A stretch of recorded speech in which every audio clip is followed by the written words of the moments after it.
Hello everyone. आज मैं बात कर रहा हूँ इस बुक के बारे में जिसका नाम है द चाइल्ड इन यू। ठीक है, ये मैंने ये बुक मेनली किसी और रीज़न के लिए ली थी। और ये बुक मैंने अभी तक बहुत ज़्यादा पढ़ी नहीं। लगभग 50-60 पेजेस पढ़े। एंड जितने भी पढ़े, टू बी ऑनेस्ट, मेरे को बहुत ज़्यादा रिलेटेबल लगी। एट द सेम टाइम काफ़ी ज़्यादा अच्छा खासा पर्सपेक्टिव भी दिया जा रहा है, at the same time analysis भी।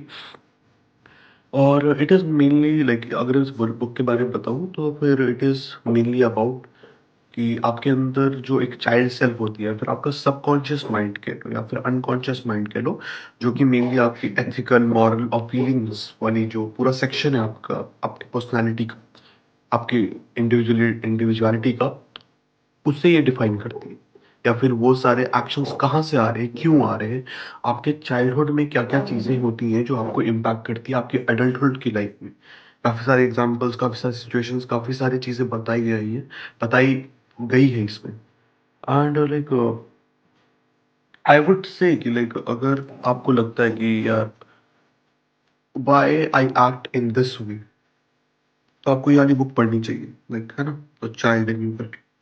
बिकॉज़ ये बुक सिर्फ़ उस चीज़ के ऊपर बात नहीं करती कि तुम्हारे अंदर एक बच्चा है, उसको हम बाहर निकाल के लेके आते हैं। नहीं, it is way way way deep into that कि वो तुम्हें बताएगी कि तुम्हारे अंदर का चाइल्ड जो है, मैं कह रहा हूँ, तुम्हारा बचपन कैसा था, उसमें क्या-क्या कमियाँ थी, क्या-क्या लोगों ने कितनी चीज़ें चेंज करी। बिकॉज़ इसमें सिर्फ़ पेरेंट्स के बारे में बात नहीं करी जा रही, बट हमारी सराउंडिंग्स के बारे में भी बात करी जा रही है।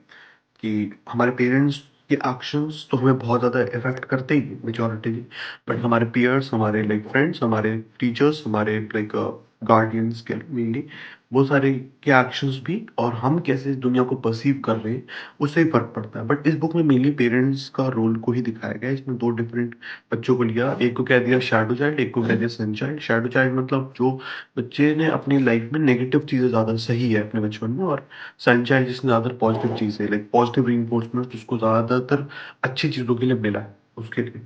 तो मोस्ट ऑफ अस, जितना मुझे लगता है, इंडिया में हम लोग ज़्यादातर ये वाले क्या कहते हैं द शैडो चैट, ज़्यादातर हम लोग वैसे ही, बस हमारे पेरेंट्स काफ़ी फ्रस्ट्रेटेड रहते हैं। बस हमारी कंट्री काफ़ी फ्रस्ट्रेटिंग कंट्री है देखा जाए तो। दैट्स व्हाई हम लोग वैसे रहते हैं। हमें रहना नहीं चाहिए, but at the same time हम रहते ही हैं। तो उसके लिए ये वाली बुक जो है मुझे काफ़ी ज़्यादा अच्छी लगती है कि मेरे को इसने काफ़ी थोड़े बहुत इंसाइट दिए। अभी पूरी ख़त्म नहीं हुई है। प्रॉब्ली मैं इस वीक में इसे शायद ख़त्म कर दूँगा। इस वीक नहीं तो नेक्स्ट वीक तक ये ख़त्म कर दूँगा। और इसके अलावा मेरे को और भी बुक्स हैं काफ़ी सारे। There is this book called it doesn't start with you करके।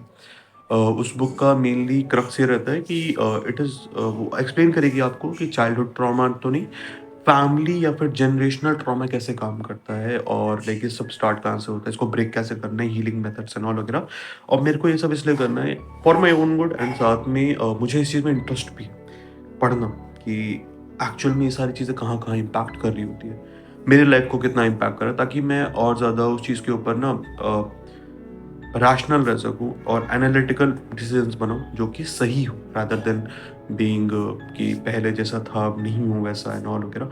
उससे कई गुना बेहतर ये होगा कि मैं सही से ढंग से डिसीजंस बना सकूँ, और कम से कम मैं कॉन्शियसली मुझे पता हो कि ओके, ये जो मेरा बिहेवियर आ रहा है वो कहाँ से आ रहा है।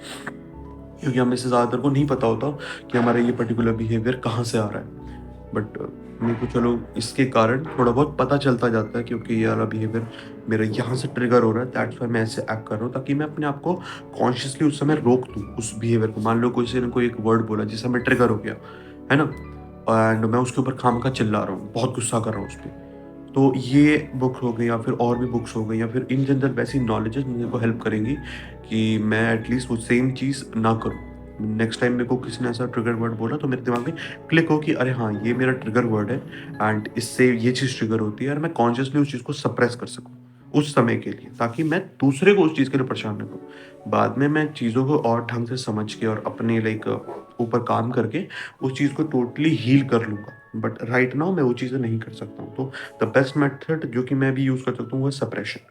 तो वो सारी चीज़ों के लिए नॉलेज काफ़ी ज़्यादा ज़रूरी होती है। तो आई थिंक आपको ये बुक पढ़नी चाहिए टू नो कि आपका बचपन कैसा था। कई बार स्टूडेंट लोगों को लग रहा होता है कि यार मेरा बचपन तो ठीक था, बट जब वो पढ़ते हैं और दूसरे उन्हें बताते हैं, साइकोलॉजिस्ट बताते हैं या फिर कोई और बताता है, तब उन्हें जाके पता चलता है कि यार उनका लाइफ उतना कुछ खास था नहीं। बट उसमें कुछ बुरी बात नहीं है देखा जाए तो, एटलीस्ट देर आए दुरुस्त है, पता तो चलता है कम से कम। तो इसलिए मैंने सोचा कि यार पढ़ते हैं इसे और अगर कोई मेरे पास रिकमेंडेशन होगी तो ज़रूर बताऊँगा। बाय।